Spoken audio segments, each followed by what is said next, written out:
Shall we? It says here, we did exactly the same thing with our lives. We took stock honestly. First, we searched out the flaws in our makeup which caused our failure. And then this is the statement I wanted to talk about. It says, being convinced that self manifested in various ways. So convinced means to believe with certainty, yes? So being convinced that self manifested in a lot of different ways. Manifest means it appeared, yes? It showed up, it manifested. Manifested in various different ways is what has defeated us. We will now look at self's common manifestation. Yeah? So if you hear it, he's separating you and self, right? He's saying being convinced that self manifested in all these ways has defeated us. So us and self are two different qualities, yeah? Now, we talked about it last night. How does self defeat me? Yeah? It's when I call it myself. So I would say that's the act of being identified. As soon as I become identified as self, yes, then that self can manifest into my life various different ways, and those manifestations are my ass-kicking, basically, yeah? And it's defeating me.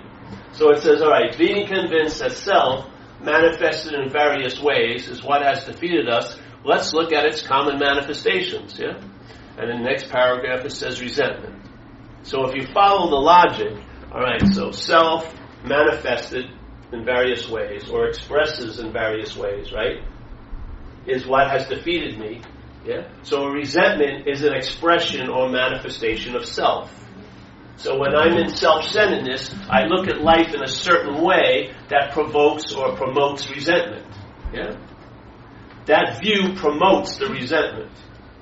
Yeah? So now that resentment is defeating me. But it's not me. It's an expression of self. Could you imagine if you saw it as not you, how you would deal with it or relate to it?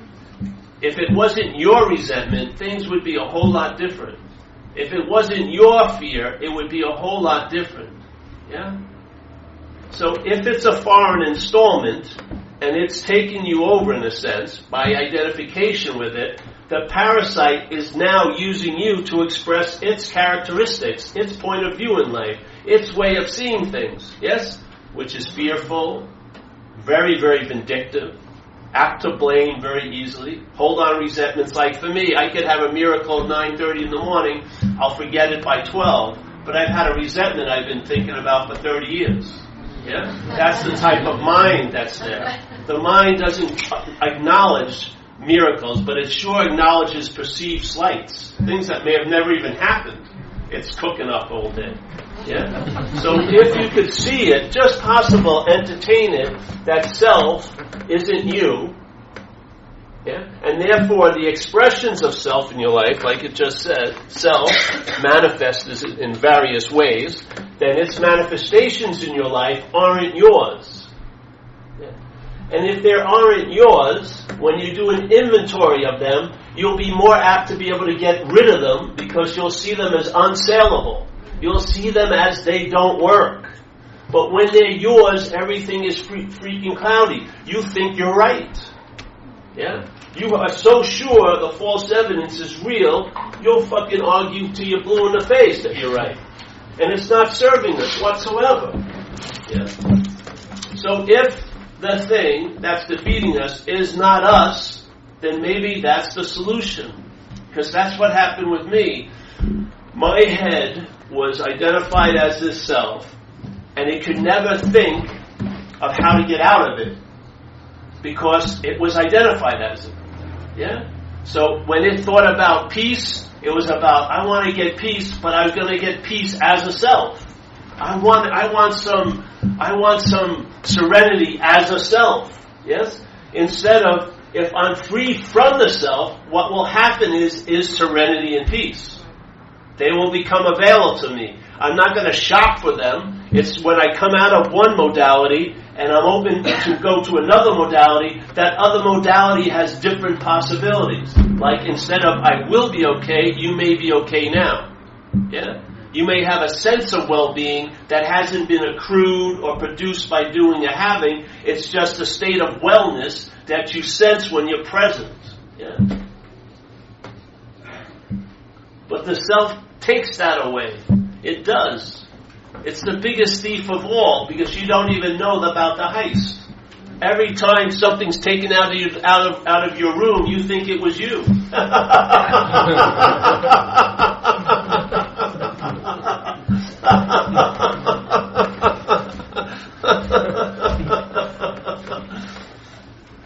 I'm only saying this because I entertained this and it shifted. My mind shifted out of the self. And when I saw it from the solution, I knew the problem. It's as simple as fucking that. When I wasn't being ridden by the beast, I could see the beast. Yes? Do. Pretty clearly. From head to toe. And you know what? It all distilled into one thing. I'm not that. Yeah? I don't know what the hell I am, but I do know what I'm not. And that's all I needed to enter the quote-unquote kingdom of heaven, is to know what I'm not. Yeah? Because I don't believe that we can know the truth. I think we are the truth. I don't believe we can know spirit. I think we are spirit. I don't believe we can acquire a spiritual condition. I believe is that a mental condition can diminish, and you'll see that you're spirit. Yeah. And you've been spirit all along. It's not like you weren't, and then you suddenly became spiritual. Who the hell became spiritual? Yeah.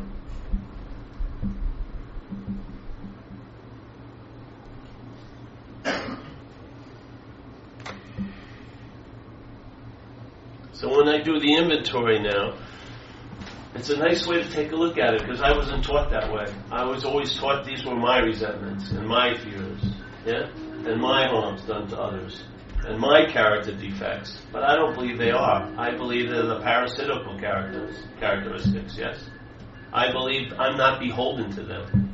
Yeah, I don't need stories about them. I don't have to be right about them. I just want relief from them. And I found true relief from them when I saw I wasn't that. Yeah. Everything else was attempting to improve self. You can't change a parasitical nature into something else. It's got a parasitical nature. Didn't you feel like you were taken over when you went on a run? Didn't you feel like that one thought would enter, then more thoughts would follow, and then suddenly you're obsessed, and as soon as you did the deed, it wasn't talking at you anymore, it was talking as you. And you were on a run. And it doesn't stop till it wants to stop. I mean, I was literally possessed because at times I was put into programs for a period of time where that parasite was kept somewhat at bay. And as soon as I left that program, after a 2-year separation somewhat from the parasite, and it took me once again over in about less than a week, then I really knew what a possession was like. Because I had been relieved somewhat from it for 2 years and then it was on me like that again. And it was never, I cannot believe the pitiful, incomprehensible demoralization I went to. I spent 2 years in a program, went to college, I thought everything was going to look good. And the same old shit started to happen, yet it was worse. Yeah, it was totally demoralizing. I got to a point where I had no hope. The bottoms hadn't done it. I was able to go as low as it kept getting, you know. I did, and then something happened. Grace occurred and actually intervened, and some download happened in my head, and it set off trains of circumstances that brought me to my first meeting. I've been sober ever since. That's how it happened with me, and I can sense that spirit because there is no way in hell no human power was going to do it. My mother wanted it to change. It wasn't. You know, my family, my friends, my enemy, the state, nothing was provoking that shift. But then something happened to my head, some grace came in, and the shift was provoked. And I've had a 24-year solution to an incredible, seemingly hopeless state of mind and body. Shit. What more demonstration do you need? Yeah.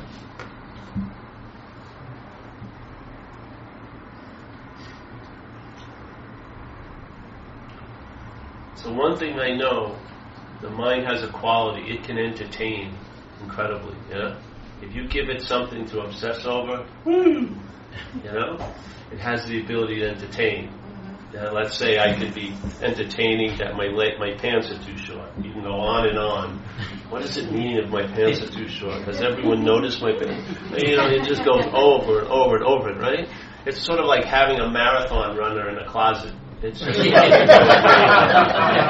talking about releasing that mind so it could start entertaining something that's really worth entertaining, like peace, like love, like availability to others, stuff like that. That challenges the mind. That nourishes the mind. One of the biggest things about going back out is boredom, man. People get bored. They get bored. And they'll do basically anything. And you know what happens? We're talking about surrender, but we've already surrendered many, many, many times over. We've surrendered to self hundreds of times. Yeah? If it was slow, it would start saying things to us, let's say on Monday, about our coworkers or about our future, playing like, well, they're out to get you, you're going to be fired by Friday. They're conspiring. And Tuesday, you're really believing that false evidence is appearing real. You leave at lunchtime. You start drinking. Yeah. Then they do call you up, and you are fired. And you see, I was fucking right. And you get to a point of fuck it. Yeah. And that's the surrender point to self. Just like when we surrender to a higher power, the surrender point, like instead of the hallelujah, it's fuck it. As soon as we hit that fuck it, really, as soon as we hear that fuck it, then usually solutions coming in, and it's like, let's have a fucking drink, fuck it, shoot up again, let's sleep with our best friend's wife, something like that, yes? And as soon as the fuck it is complete, as soon as that thing, that alcohol is taken or that drug's taken, the genie's out of the bottle. Now, let's say you had a little bit of jealousy, yeah? Now you're stalking people. In about 3 weeks, you know what I mean? I mean, everything, all of those character defects get amplified like unbelievably. Yes, Jesus Christ.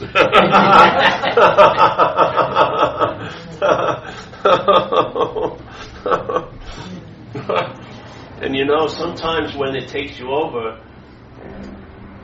like my girlfriend, my first fairy princess, she's had a really hard time now.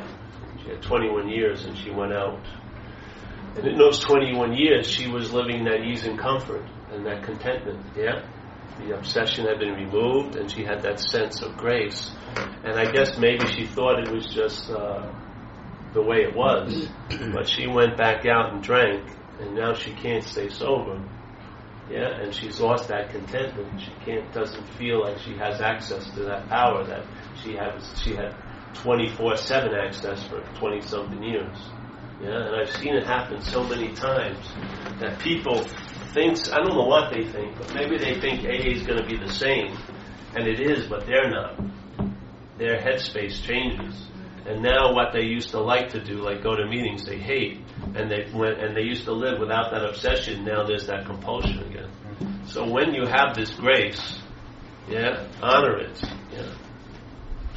Honor it by doing what? By performing His works well, by doing service, by staying close to it. Yeah. And then you and I will have an immunity to that point of fuck it. We won't even get close to fuck it anymore. Seriously. Because we'll recognize the stirring of that pot. We'll see it, and we'll see it as false evidence. We will see it as false evidence. And we'll see the role we played in it appearing real. Because we used to succumb to the selfing, and then we'd lead to fuck it, and there it was. The takeover would happen again. And after a while, the takeover is so easy, it never leaves. It just sits on us, yeah? It sits on us for that 28-day program and waits for the 29th day. It sits on you for the 2 years at Delancey Street and waits for the next day when you leave. It's got incredible patience, and it only has one host. And they don't want to lose you. If you think you're going to die fast, you're probably not. It's going to be drawn out because it doesn't want to leave its horse it's riding, man. You know what I mean? I think fucking alcoholics are indestructible. I've seen guys living on Haight Street for 20-something years and they're still cooking. You know what I mean? They have abscesses, limps, left no teeth, but they're still drinking beer every fucking day. I mean,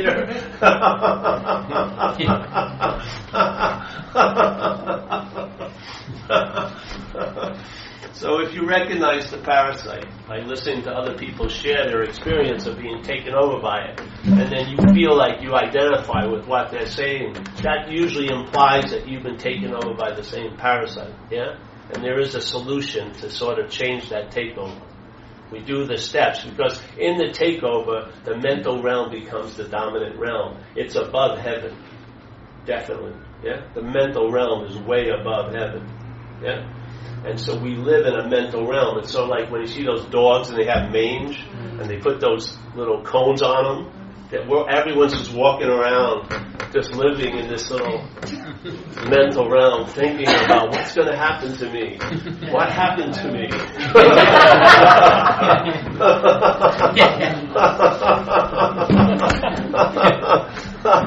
That mental realm diminishes. What's going to be accentuated? The physical realm and the spiritual realm, yes? And maybe they'll come in balance. You know what? It's like being on a boat and all the weight is on the front, yeah? You're apt to sink all the time. Because the attention, instead of going to the you, and let's say that I represent spirit, it's going to this me. This bastardization of the you and the I. A mental wedding, yeah? Of spirit with form. And it's called me. That's where most of the weight of attention and interest is. Maybe 90%. The other 8% and 9% go to the body. And then 1% when you're getting arrested is the cry, God, please help me. That's about it. Yeah? It's every time. There's no balance. It just keeps sinking. Our lives just keep sinking. Yeah? But what happens in AA, it redistributes the weight. Yes? It diminishes the mental condition. The body starts getting better, yeah? And then there's some interest in the spirit. And then you feel a little bit better, don't you? A higher power handles the distribution. Yeah? Interest in the body when there needs to be interest in the body. Resting in the spirit when it can rest in the spirit, yes? And an immunity to the me. You hear it, but you don't listen to it anymore. Yeah, you hear it like a radio in the other room, but you're not like bending your ear to pick up its incredible advice anymore. Yeah. And if you're in AA, you're not going to think yourself into this condition. You've got to put action before thought and feeling. Yeah? You've just got to take the actions every other alcoholic has taken for that mental state to diminish, so that the spiritual state will become obvious. It's just like rising that shade that's blocking out the sunlight of the spirit. Yeah? We don't rise the shade. We do steps that allow that shade to rise, yeah? And the sunlight of spirit doesn't take any time to rush into the room, does it? It's in there.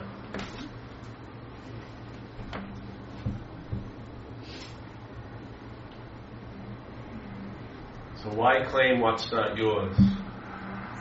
Yeah.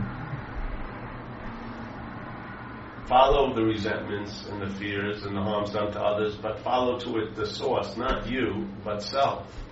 Yes? And you'll recognize the tree by its fruits. Check it out. And maybe, just maybe, you've entertained the possibility, I am not that thought projection. I am not that idea. Yes? I am not going to be lost my whole life. I am not unloving. I'm not a loser, all this stuff, yes? You see it, I am not that. Then you'll find out what you can be. Yeah?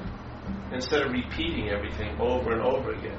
The same self, regenerating every fucking day, getting to be right about it. So I don't know, the 12 steps have really worked in my life, and I've seen them work in so many people's lives. It may take time, but so what? It's an undeniable process that diminishes the mental state and frees the spiritual state. And that's what we sorely lack in our lives. Because you'll know that you lacked it when you have some of it in it. When you have some spiritual, let's say, awareness in your life, you'll realize that's what you were lacking. That was the problem. Yeah.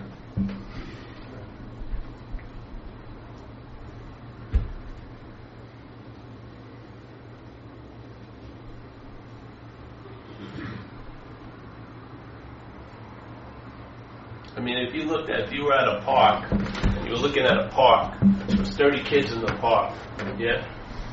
and one of them was yours, where would your interest be going to? The one that was yours, yeah? Here's 30 thoughts going by. If every one of them are held as yours, your interest is very much into every one of those thoughts, yeah? If you could see them just as thoughts, you would have freedom from them.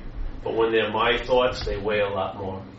Yeah, the my adds weight to everything. A problem, then it becomes my problem, is much heavier. Yeah? Thought, my thought, much heavier. Feelings, my feelings, much heavier. Time, my time, much heavier. Body, my body, much heavier. We're just questioning, extracting the mind. Yeah? So instead of life is happening to me, let life happen. You may travel a lot lighter with it. And if you run into a situation, we have manipulated pauses every day. You can come to a meeting and it will derail your self-will if you're open to it. You know, you may be dying to get loaded. If you come in here for an hour, it may sort of derail that train. And then you start having the real pauses of that spiritual awakening, yeah? Where there'll be a pause, which is, to me, if you could take a life, if I took my life and dropped 5 pauses in it, it would have looked totally different. Yeah? If I would have had a suspension of belief in my head and not followed what it told me to do certain moments, my whole life would look so different. That's how powerful a pause is. And it's available to us. Yeah? You can actually say, pause when agitated. Well, selfing is always agitated. So the solution to selfing is to live in the pause instead of living in the self. Yeah? And if you don't know how to do it, that's great, because something will do it for you in a way. Just do the steps, it'll diminish the mental condition, and you'll open up to that higher power. And that higher power will inform you in many different ways, yeah, what to do. And you'll grow in reliance of it because it delivers the goods. It works. It doesn't need a huge advertising campaign. It's sort of like those commercials for all those lousy beers. They keep, they spend billions of advertising, but it's still piss. You know what I mean? They change a super cold can. There was one, we were joking the other night about this cheap thing called Keystone beer, and they spent all this money on advertising, and the best they could come up with, it's the canned beer that tastes like a bottle. Oh, great! Why not just buy a bottle beer? I'm going to buy this can because I heard it tastes like bottle. That's how bad the fucking product was. It needs tons of advertising. Well, the product that's produced in AA doesn't need any advertising. It delivers the goods. Yeah?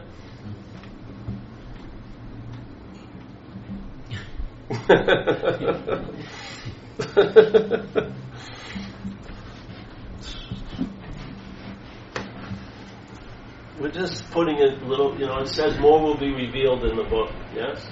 More will be revealed. People will come after the fact when it first was written, and we'll add on to this thing. Well, it's what we're trying to do. We're trying to add on. Maybe this understanding will ring true to you. Yeah? And if it does ring true to you, it'll produce that effect that the book was saying is its main thing, which is to allow this power to solve the problem. Yeah? I think the point is for the problem to be solved. Yes? Not to be right about a dogmatic way how it has to happen, but that it happens. That you become a free-range alcoholic, that you have some sense of space in your life, yeah, to the point where the problem doesn't exist for you. I say that's the goal, not to be right, but that's the goal, to be free, from the influence of alcohol, a day at a time.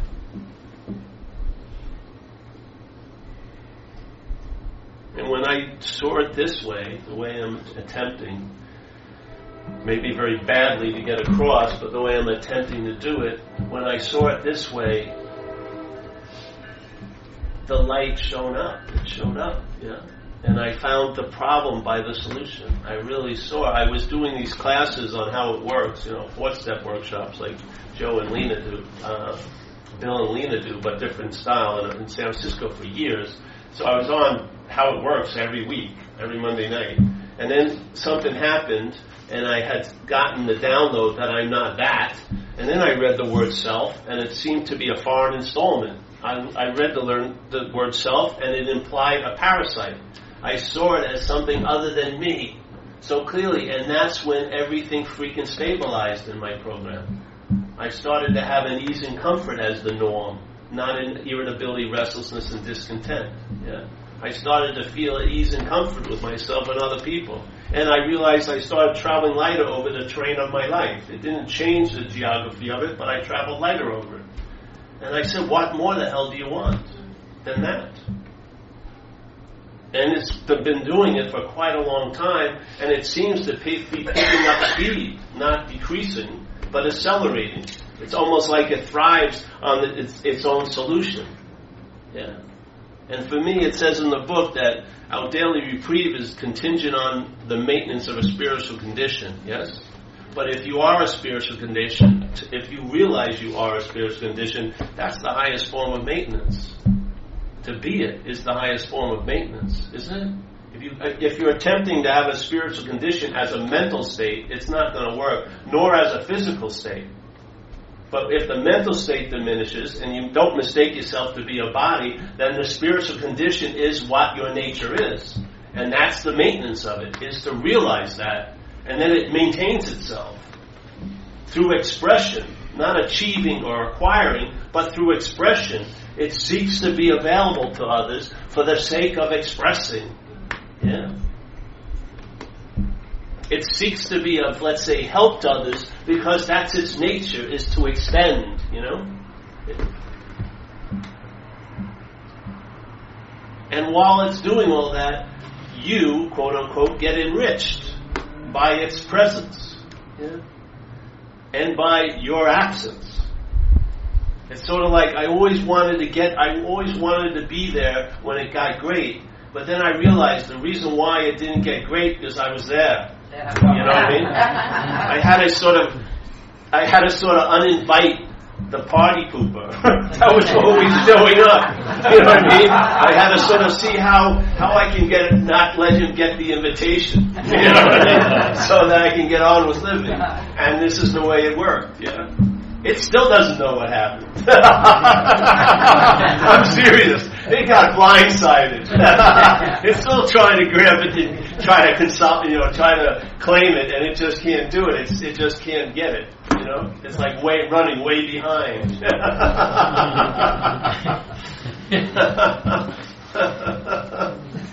So there is a solution.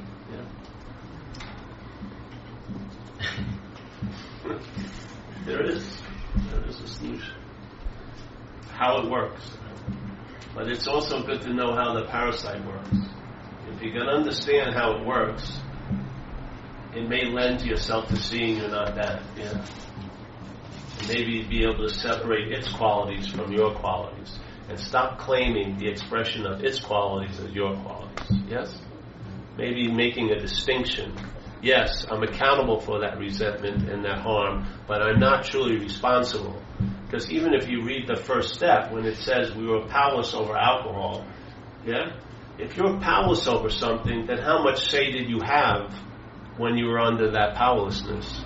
How much are you responsible for the activities that went on when you were under the influence of drugs and alcohol? If you follow the word powerless, it means you were powerless. Once that thing took over and got its fuel, you basically had no say in the matter. Then why are we so guilty and shameful about what we thought we did when we were out there when we actually didn't do it? Yeah. So a freedom and a forgiveness comes to you when you realize you were not. You're accountable, but you weren't truly responsible. As soon as you drank and used, something took you over and used you for transportation. Yeah? And then you get left holding the bag. You go to prison for 20 years. I know a guy who shot someone in a blackout. He's in prison for the rest of his life, and he can't even remember what put him in prison the rest of his life. Can you imagine that? Can you imagine sitting in a place like a cell every day and not even knowing why you were really there? You can't remember? Yeah? Now, he's accountable in the eyes of the law, but is he responsible? He got taken over. The parasite used them for that experience, and then it splits. and you're left holding the bag. You do the 40 years. And the parasite eats away at you while you're in there.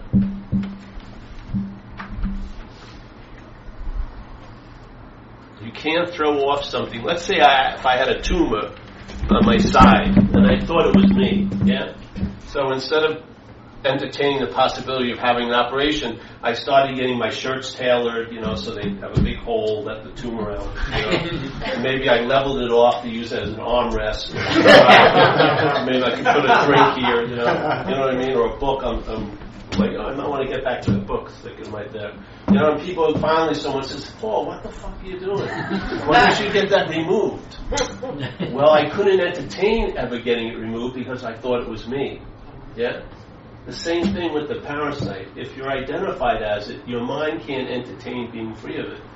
It's trying to make room for it. It's trying to tie it to it. It's trying to appease it. It's trying to civilize it. It's trying to debate with it. Yeah? Instead of just fucking walking away. But if it's not you, then you can be free of it. Yeah? The way the problem doesn't exist for us, and that experience stabilizes, is when it doesn't exist as us. When you see you're not that, that's what opens you up to a very stabilized, the problem doesn't exist for me anymore. And that's a damn good solution. Seriously, yes. If something that caused such havoc in your life and such mental suffering doesn't exist for you anymore, that's a solution worth its definition. Yeah. So it is available. There is a solution to this dilemma.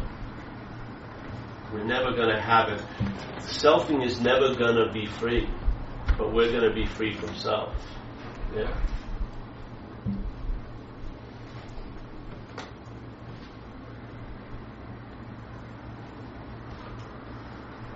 I love the tribe of AA because I know, because what has taken you over, the depths of suffering that you've gone through mentally. I know it because I've been through it. And I've heard thousands of people in AA. I've seen more than thousands of people in AA. And I've seen them sharing their suffering of being taken over by this parasite. There is a solution. Yeah. Not to get a little bit better life, but a solution, a radical freedom from that dilemma. If the diagnosis is correct, you'll find out that maybe when the diagnosis is correct, you will have freedom from it. It will be as if it never existed in your life. Yeah. And then if you go to meetings and you hold that certainty, what's more attractive than that? Than seeing another person that seems to be content and at peace. You had alcoholism. Yeah.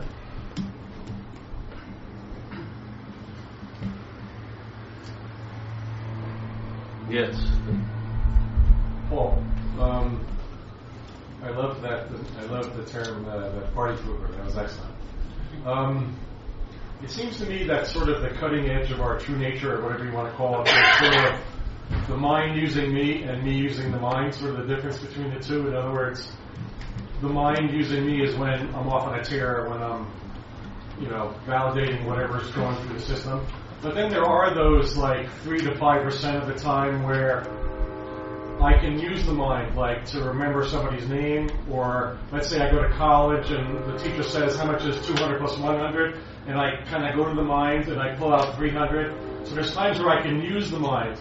And it's almost like the mind tricks me into thinking that those times when I use the mind, using the mind is what's going on the whole time. Yes. As opposed to just the mind, the 3% of the time. So, can you talk a little bit about sort of distinguishing between the difference between using the mind and the mind using us? Yeah, well, there's other teachers outside of AA that talk about that well, too, where they call it the working mind and then the psychological mind. So the working mind is like putting a nut and a bolt together, or looking at a problem and then trying to figure it out, like a carpentry problem or something like that, or a geometry problem, whatever.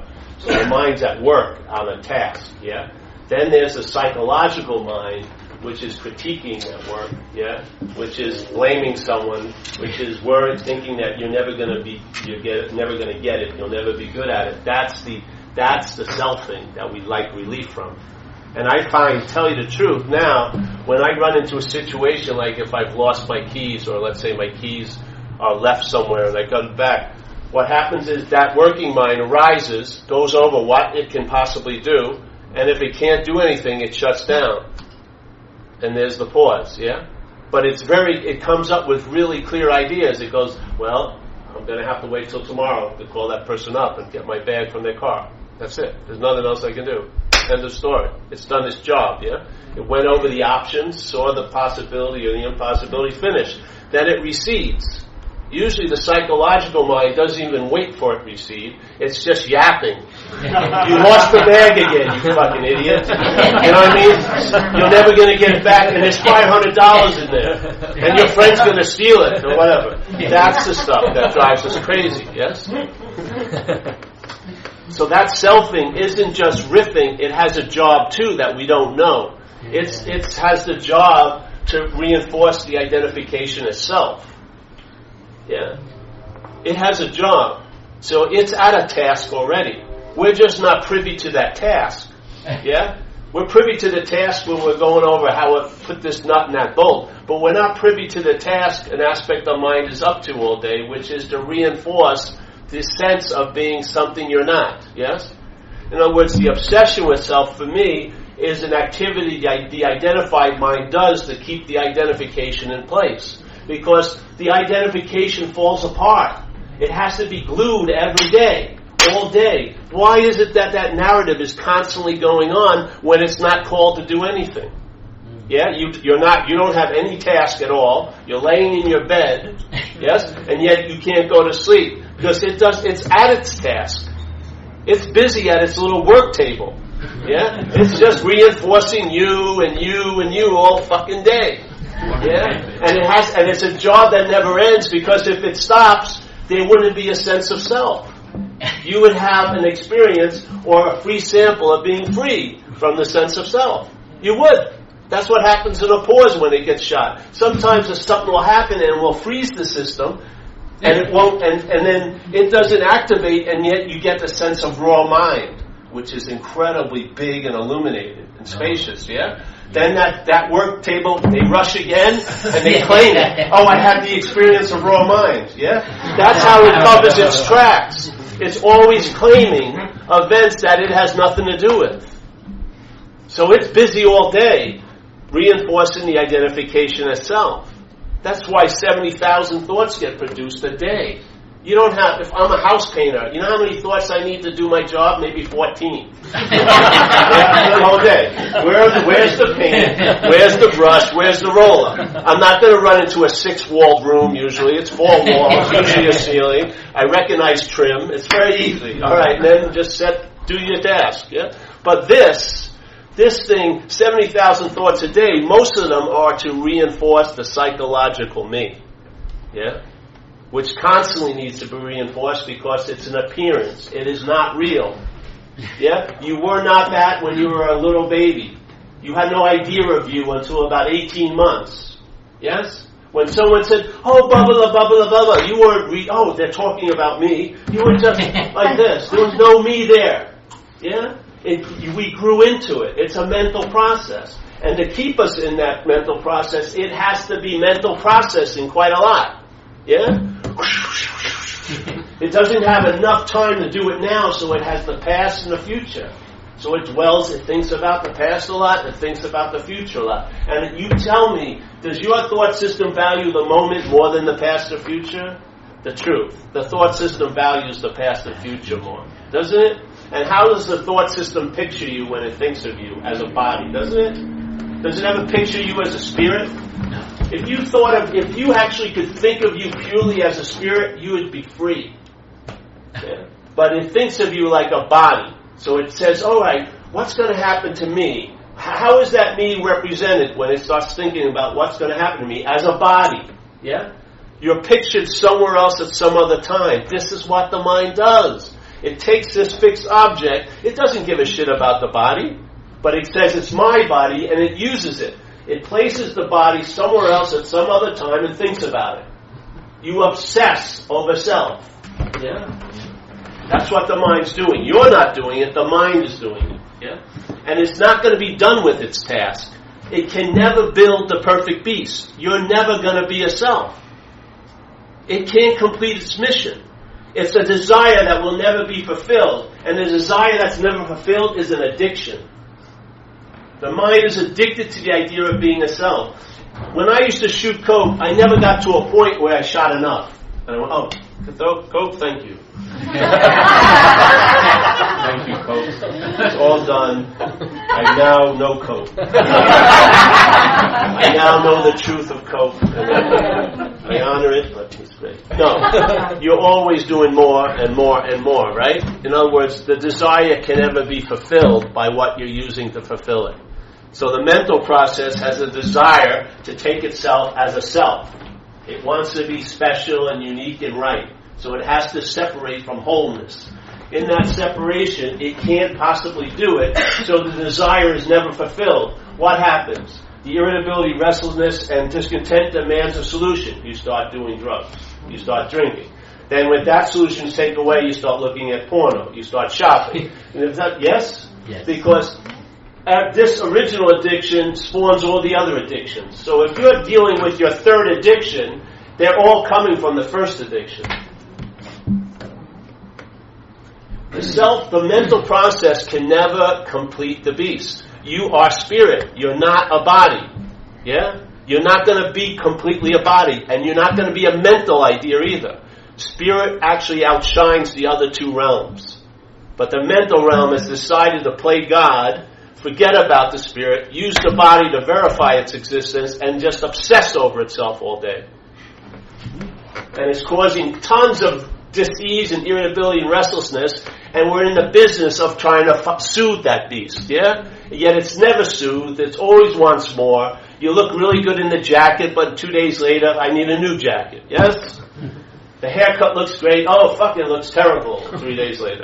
It goes on and on and on and on and on.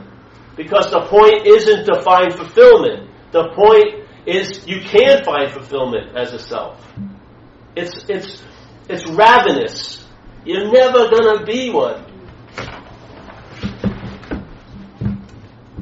You're going to be an urban renewal project your whole life. The mind is going to find fault with you all the fucking time. It's constantly going to be tinkering and building and demolishing and placing new plaques here and there. It's a never-ending construction site. All the money, all of your attention and interest is just going to be wasted in this huge fucking project. And yet right now we're alive. Yet we're not even aware of that. We're aware that we were alive and we're aware that we will be alive. We're aware of the aspect of time, but we're not really aware of now. Yeah? Our mind's totally obsessed. I was alive and I will be alive. So I'm thinking about that. But now needs no fucking thought. It needs attention. That's all it needs. And your attention is enslaved to that fucking bondage of self, so you can't attend to the basic fact of being fucking here right now. Your mind's running here, thinking of this, thinking that. You can't even sit still for 2 minutes without the thoughts pulling us, yeah? You don't see it, but it's happening, right? What? Oh. You know? And then maybe you want to have security for tonight. I got the Adnadas at home. I got the DVD. Fuck this night. As soon as I get home, watch the movie. Then you have to get a quart the next day. Change flavors, you know what I mean? And get 3 movies. It doesn't fucking work, does it? Jesus Christ, it's a failed system. Get off the dead horse. Stop whipping it. It's not going to resuscitate itself. It's fucking dead. It's unreliable. If it was going to work, it would have already. I swear. Why give it any more time? Why follow its 50th formula? You've tried the 49. Have they worked? Why would you fucking want to wait, but the 50th one will be the lucky charm. No, it won't. It's a failed system. It doesn't succeed except in failing. That's its one success. The apex, the highest point of alcoholism is pitiful, incomprehensible demoralization. That's when it's rung the bell. You ever see that? Sometimes a pause will happen. It will finally exult in its total win. You're fucked. You totally believe the condition it's manufactured for you. You're fucked. Hallelujah. And you know what? It resuscitates you and it beats you up all over again. You go to a program and then you leave, you get loaded again, and you're totally demoralized. What's going to bring about this fucking thing to stop, you know? How low can it go? Well, it can go pretty freaking low, and it can live in lowness pretty easy. No, I would wake up to the situation that your mind is in, if possible, and entertain a possibility that maybe it could be different, and then follow the steps of AA, and that the steps will fulfill that possibility in its own way. As you, yeah. So, yes. We're going to pass the basket. Fired up there. I don't know if I'm done yet. I'm getting cooking now. Bring it on. Let's fight the fucking thing. No, you don't have to go on forever. He's the other part of the mind. What? He's the other part of the mind. Yeah, he's the working part. The working part. Yeah. We're going to pass the basket to cover Paul's expenses for here and going back to California, and also for his time here. So please give what you can. Yes, I walked here too. That's a long walk. I need some new shoes. So you have a question? Yes. Yeah, I wanted to say something and then get into the question. You gave me a beautiful gift last night when you said about you don't think this is about self-expression, that it's about identification with the self. And I understand both concepts. One of my teachers, Sri Ramananda Maharishi, I don't know if you ever, but his whole teaching is about what is the I, find out what the I is. But for me, with the steps, it gave me the space that I could see my self-obsession. Because I was so consumed with self that I didn't know anything else was going on. I was in relationship to everything, and everything was in relationship to me. Now, because of time doing this work, in the last 10 years, I'm coming up on 30 years in January. In the first 20 years, there's a lot of work and a lot of hesitation and I had to be patient with myself because I had to experience this myself. I made a lot of mistakes, you know. So the last 10 years have been like unbelievable because now I know what the obsession of self is, and now I understand what one of my teachers is saying about find out how we identify with the self. I do believe it's a human condition that we all come in that way, but we don't all have the self-obsession that goes on with us as drug addicts and alcoholics. It was major for me. And I see it with people I work with. It's major. It's very hard to cut through that, you know. Yeah. And that takes time. But what happens is it's so untangible how I separate myself, although you explained it a lot to me, and I kind of get that now, and I can be in the moment, especially when I'm carrying the message. That's the most important thing I do, that I can separate from the self, and I know it's just God working through me. My higher power is working through me, and all I do is, the glory goes to God. So I see how I have gotten to a place where I'm not identifying with self. But that thinking in my head is incredible. It is something that has gotten better and less and more recognizable. But the way it works and this humanness that we have, and I read the spirituality and imperfection, and I accept all my flaws and all this stuff.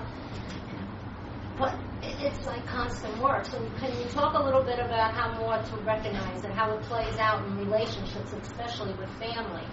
Because I want to be in relation. If we personalize something, what I realize once I personalize, I have an invested interest in something, it becomes self. If I'm not invested in it, then I'm cool. Yeah. But the thing is, let's say there wasn't a you that was invested in it, and there isn't a you that's cool. Oh yeah. There's no noun in front of all the verbing. It's just verbing, yeah? So the mind is one aspect of verbing. It's mental verbing, yeah? We're an aspect of verbing called being, yeah? You can see the mental aspect of verbing from the being, yeah? The being never blinks. The being never moves either way. It's just always there. Yeah, rely on that. And I see how, incessant prayer is like my constant thinking now. I go to prayer instead of thinking. And Yeah. I can maneuver through the world with a prayer, just a mantra or whatever I want to do. Also, the fact that the prayer and the, I lost my thought. Great. Actually, It is great. Yeah, the well, voice but is that's to what go the over. distraction is the prayer, because I know I'm with my higher power with the prayer, and so I'm not in my own self. And I have to be very careful not to think like I am what I am, because I'm not. Well, the way I hold it really is I get to know what I'm not. I don't know what I am. So, in other words, before when I would say I'm not something, I would verify I am something. Now I don't verify anything. I just realize I'm not that, and then I find out. Yeah. Much cleaner to me. I don't want to leave one stated position and then make another stated position. I just want to question the one stated position, and maybe I'm not that, and then when I'm not that, leave it at that. And then another, whatever, will reveal itself. Yeah. So what revealed to me is there's no noun in anything. So there's seeing, but there's no seer. There's hearing, but there's no hearer. There's feeling, but there's no feeler. Yeah? There's tasting, but there's no taster. Yeah?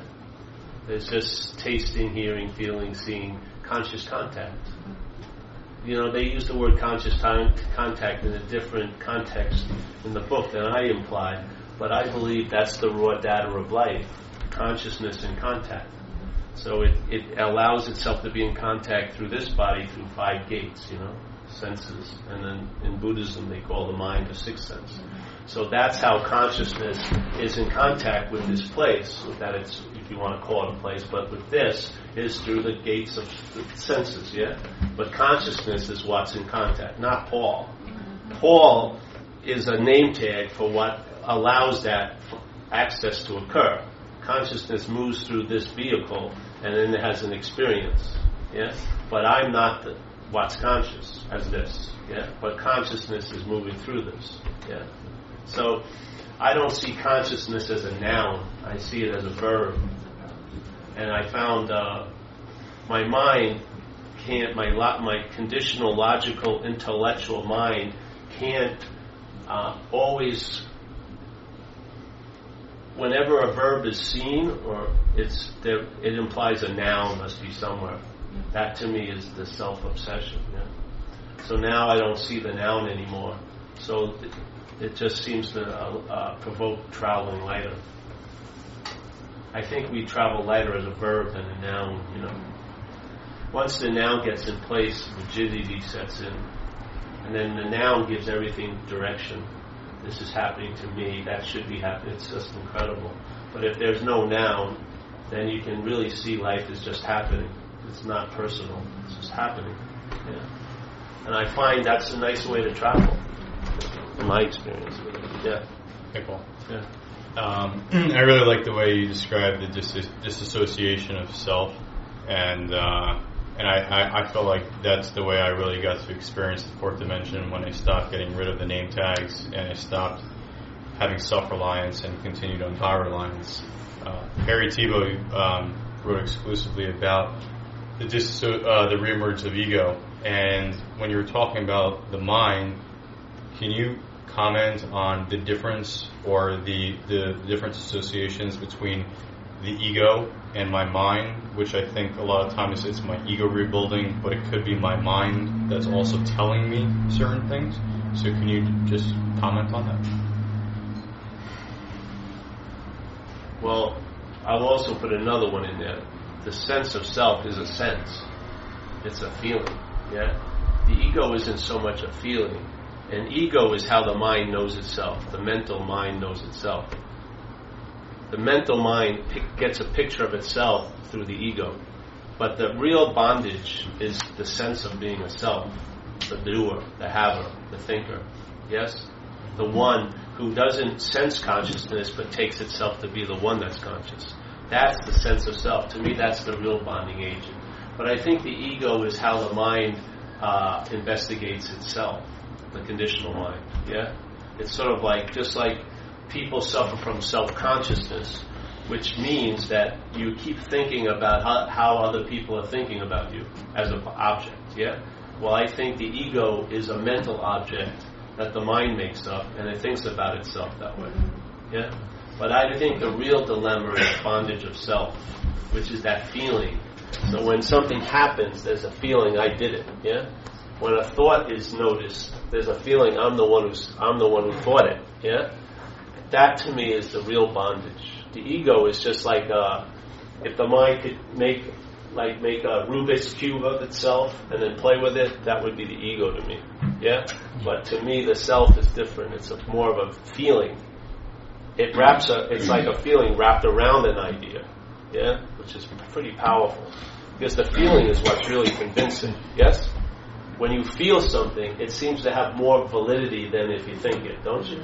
The feeling is the mind feels that is like an authentic validation. Oh, I felt this, yeah. So the sense of self is a feeling-based thing.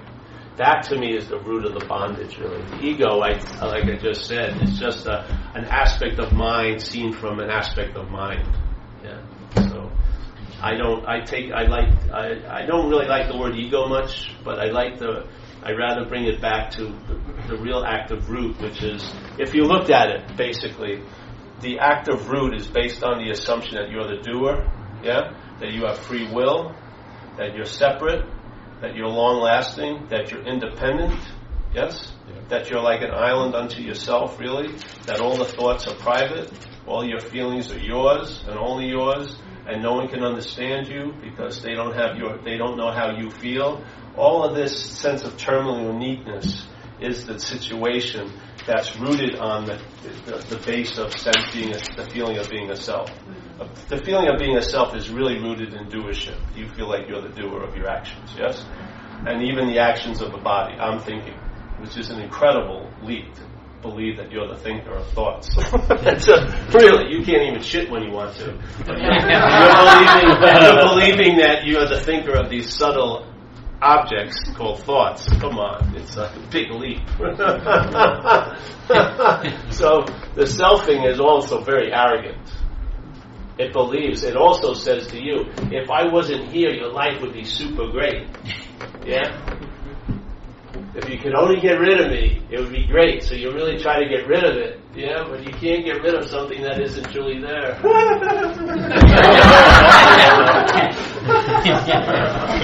And it professes your life would be so great without me in it. It thinks it's so great if it was there or not there. Yeah? It thinks it's so great by its absence and so great by its presence. It's fucking irrelevant, really. We give it all the meaning it has by believing it's about us. That's the whole intrigue.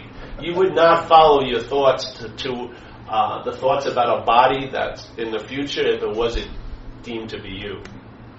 Just if someone came over, and sat down and started talking about themselves, 8 months, what they thought was going to happen to them 8 months from now, I'd be bored in 30 seconds. Yeah, I'd say, I got to do laundry or whatever, I'll take you out even, let's just go. But the same thing's been going on in your head for years, and you listen to it like a serenade, don't you? It's because why? It's about you. That's the whole intrigue. That's the cherry for the mind. All of these thoughts are about you. That's why you can't pull yourself from the fucking screen. If you entertain that's not you, I'll tell you, your attention will leave that porno theater. Really. Paul doing Dallas and Dallas doing Paul all fucking day up here. We need relief, but you can't get relief as the star. You've got to see you're not that, and there's the relief. So let's say self, like a predator. Predator grabs the prey. You see it very easily. Rips its throat out. It's very easy to see the predator and prey, right? But in the selfing, the predator has you by you trying to move away from it. The more you try to get out of self, you go to programs that are about getting out of self. They talk about self more than anyone else. Yeah. So there you go. The predator has you by moving away. While you're moving away from it, trying to escape it, that's how it has you. Because you're giving it fucking relevance all day. If it isn't you, when you walk away from it, you won't look back. if it isn't you. If it is you, you'll always be called back. You'll have a freedom, a pause will occur, but it'll go, but don't forget me, and then you're back. Yeah, seemingly, right? You want it, you believe you got to be, it has to be there when it gets good. It's not the case. You can walk away from it if it isn't yours. But you can't walk away from it as that. But you can walk away from it if it isn't you. You can. You can have a radical freedom from it. I know it. I've had it. I've seen it. You know, it's juicy. I know. It's like an unspoken yes in my gut. It became the last answer. I haven't looked for another answer in 15 years. When this dawned on me, even when I came into AA, I tried to add other answers to it. After this one, I didn't add anything. AA gave me a basis of a way of life, and this answer illuminated it. Yeah, this answer illuminated it. It made it clearer. I can see clearer. Yes, blue is blue and red. A lot of the confusion has been dismissed. Yes, yeah. And I have a sense of okayness without having to accrue value to prove it. Yeah? I'm not trying to do and have myself into a state of being. I'm in a state of being, and what's next? Basically. What's on the agenda? Do I do something tomorrow? Maybe do a talk? All right, I show up to that. If not, I surf, I show up to that. It matters whatever, like, if I have to go paint a house, I show up for that. I'm not sitting there painting a house. I'm a teacher. I shouldn't be painting houses anymore. that never even comes up anymore. I just paint the house. That's all. You know, I start thinking about what about lunch. You know, it becomes important. I have a smoothie. And, you know, there's a whole world in painting a house that I get into. You know, it's very flexible. You're free. So you can move, yeah? Something calls you, you can respond quickly because you're not in the back of the house. You're right there. When the door rings, you open it. Yeah, you're available. Yeah, it's pretty cool. So, but whatever works for you to bring about a basic understanding, because the understanding will be like the cradle for the seeing. It doesn't take the place of the seeing, but it can cradle it, yeah? If the seeing isn't stabilized, the understanding is really important. But when the seeing gets stabilized, there's no need for an understanding anymore. Yeah, unless when you're talking with people. But the seeing is the understanding. You're just seeing. You're awake. You're on. It's indisputable. Yeah, there's no more debate. You're on. You know, on. You know, awake, honest. You're present, right? It's like a buzz. Don't you sometimes hear a buzz? It's like a generator. You're on this, like a generator that has a little buzz while it's generating, producing, moving electricity everywhere. You can hear that buzz sometimes. You're on. Yeah. You're not on, but the onness is there. Yes. So you feel that. I would say that's the presence. Any other questions? Any questions? Yes. I wanted to ask you, where you say I'm not that. I identify myself in AA. I'm an alcoholic. I go to NA. I'm an addict. I go to OA. I'm a compulsive overeater. All these, things. So, if it's 5:30 rush at work and I want to Xanax, I go, I think like that because I'm an addict. Or if I want to drink, I think like that because I'm an alcoholic. Or I think this because I'm a compulsive overeater, I don't want to say I'm confused, but kind of I'm listening to what you're saying, and I'm like, I constantly give myself permission, because I am these things. So I go to meetings and I identify as this, and then when the thought comes, am I supposed to say, well, I'm not this?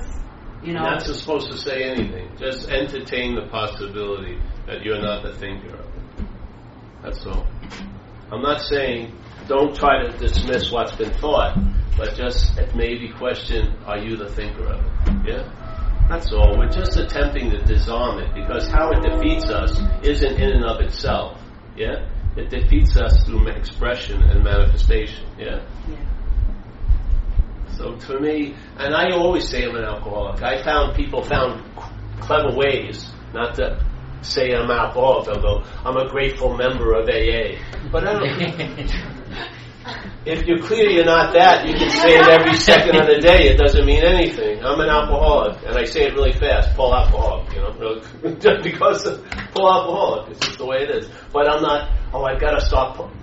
Don't lose the forest from the trees. It's the spirit is what's conveyed. It's not specific. Yeah. So while you're saying that stuff, just ask who is it that's saying it, not what they're saying. Now, because if you switch to, I'm going to say I'm not now, it's the same saying. Yeah? Your either or your or doesn't work. Just ask who it is. See if there's someone there. Says, get the Xanax, who's saying that? Yeah. Ask who is it that's saying that. Or who's it saying it to? When it says get the Xanax, it sounds like something is saying something to someone else, right? It does. Yeah, well, who is that? Who is it? Who is that? Who is it saying it to? Who are you that it's saying to? Yeah? Just throw it in there. You'll see. It'll produce some pause in your life. Yeah? And in the pause, there'll be a suspension of that little train of self-will. And then maybe, just maybe, you realize, the way you realize you can get off the train is that you've never been on the train. Yeah? Yeah. And you're fine, honey, anyway. You're shining brightly. Yes. That's the biggest thing. Let that carry you. Right. Yeah. Paul, Yes. every time my wife brings home a bag of Oreos, it hits me like a sudden impulsive thought that turns into this beast, this compulsive beast that literally comes awake and has to eat the bag. How does that interplay with? I mean, I've heard Eckhart Tolle talk about pain body, and you talked about the this egoic, or the what is that? The reflection of the mind and the bodies, those feelings, and you talked that perception is all powerful. How does that? I mean, is that what's that play at that point? Is it really a level of attention that takes even more attention to overcome that compulsion? Well, maybe just ask your wife not to bring them home. Start there. Let's move beyond that one. All right, then ask the question. I've done that. I didn't see. I'm very practical. That was my solution. Just don't bring the Oreos home. Yeah, it's the kids though that it's okay, always okay. with the kids. So the idea of having to put attention on it, yes? Raising my level of awareness as to this is not me that's coming to life right now, and just not having to label what's happening. Just some conscious breaths, awareness could disarm that. I would say some breaths would probably do help. Those 10 breaths. Take 10 breaths. Put your attention on that. It'll give the mind an opportunity to click into another key. See you, man. Nice meeting you. Yeah. And muzzle. Yeah. If you can't entertain the pause, then manipulate one. You can manipulate a pause with the serenity prayer. Yeah. You say the serenity prayer, or just say admit your powerlessness over fucking a bag of Oreos. Yeah. Just use we have tons of manipulated pauses. They're called skillful means in other movements like Buddhism. Use those skillful means to the point, but then the mind will shift, or it won't. You'll keep eating Oreos until it burns down to a nub. Every seemingly defect is finite. Some of them burn down to the nub. You're not going to be able to do anything about them. They'll just burn down to the nub. Seriously. Yeah. But they will end sooner or later, either after you're dead and it won't matter to you, or before, and then it will. Yeah. Well, I don't have any solutions to it. I don't really care about the solutions. I want to go to this one solution and then see what it does. Yeah? I feel that one solution, it's sort of like if life could be seen as a linear row of knots, and let's say you're eating Oreo bags is one knot, and let's say you have trouble with porno is another knot, right? Let's say you're uncomfortable in intimate situations, another knot. Your health isn't good, another knot. Yes, so we try to work on the knots and try to loosen them up. Yeah, Sometimes we're somewhat successful, yeah? But usually the knots next to the one knot we loosened up don't loosen up, yeah? They're still in place. Sometimes they even get tighter. When you get a little relief in one area, it gets to be tighter in one other area. Well, let's say if we could follow the knots back to the first knot, and I believe the first knot is identification as self, yeah? If that first knot loosens up, and this has been my experience, when that first knot loosens up, there's a thread that runs through all the other knots that comes from the first knot. And this first knot, this effect reverberates throughout your life. Why not just go there? Yeah? See if that's true. See if it's not. See if it's you that's eating the Oreos, then that you represents a lot of meaning about eating the Oreos. And it's not fucking alright with you to eat a bag of Oreos. Yeah? And you're on a hook. Your mind is on that hook. Yeah? I would say you're the biggest problem with the bag of Oreos. The Oreos haven't done anything to you, have they? You opened them and ate them. But it's the meaning that you give it. See? If you saw someone else eating a bag of Oreos, you may have, okay, you're pretty alright, bro. Don't worry about it, just a bag of Oreos. But why are you so special that you shouldn't be eating a bag of Oreos? Why are you held in such high regard that you should be perfect? While you have compassion for other people's behavior, you're very, very hard on yourself. Why is that? Yeah. There's a great thing in one script where it says, you'll be relieved of the anxiety of imperfection. Great fucking statement. That's one of the things that will go. You just won't be that important anymore to work on. I'm serious. You won't. You'll get busy hanging out with other people and being of service to them. Yeah. Really. I have a lot of things. I'm telling you, I would have been in Urban Renewal Project the rest of my life. Because there is an underlying, no matter where you're at, there's an underlying perfection in the selfing that can never be reached. And it uses it to beat the living shit out of you. And you're never going to buy it off. You're never going to buy it off.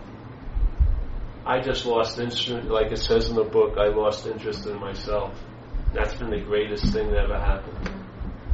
I don't give a shit of, I have no need to be liberated. I'm not interested in any new turbocharged technique to get higher in spirituality. I think I just love dog shit awareness. Just being on, very clear that I'm on, and that's more than enough. Yeah. Just works better for me. So maybe if you look at, you're giving a whole lot of meaning to eating those Oreos, and that's what's really choking you. It's not the Oreos.